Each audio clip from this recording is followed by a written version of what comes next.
অন্তর্বর্তী সরকারের প্রধান উপদেষ্টা ডক্টর মোহাম্মদ ইউনূস বলেছেন, টেকসই উন্নয়ন লক্ষ্যমাত্রা অর্জন পরিমাপের ক্ষেত্রে মানসম্মত পরিসংখ্যানের গুরুত্ব ও প্রয়োজনীয়তা অপরিসীম। বিশ্ব পরিসংখ্যান দিবস ও জাতীয় পরিসংখ্যান দিবস উপলক্ষে রবিবার দেওয়া এক বার্তায় তিনি এসব কথা বলেন।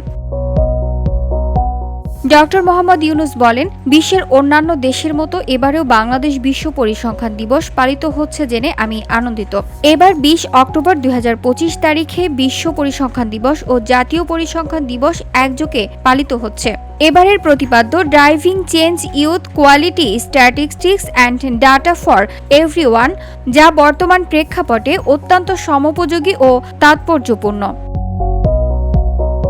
প্রধান উপদেষ্টা বলেন, বাংলাদেশ অন্তর্বর্তীকালীন সরকার ইতিমধ্যে বাংলাদেশ পরিসংখ্যান ব্যুরোকে বিশ্বমানের সংস্থা হিসেবে গড়ে তুলতে প্রয়োজনীয় সংস্কার ও আধুনিকীকরণের একাধিক পদক্ষেপ গ্রহণ করেছে।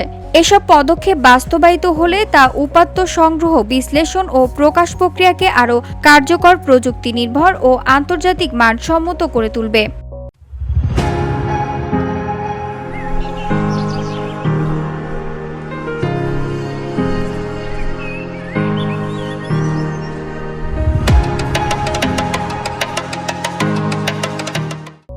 সবশেষে প্রধান উপদেষ্টা বিশ্ব পরিসংখ্যান দিবস ও জাতীয় পরিসংখ্যান দিবস উপলক্ষে গৃহীত সব কর্মসূচির সার্বিক সফলতা কামনা করেন।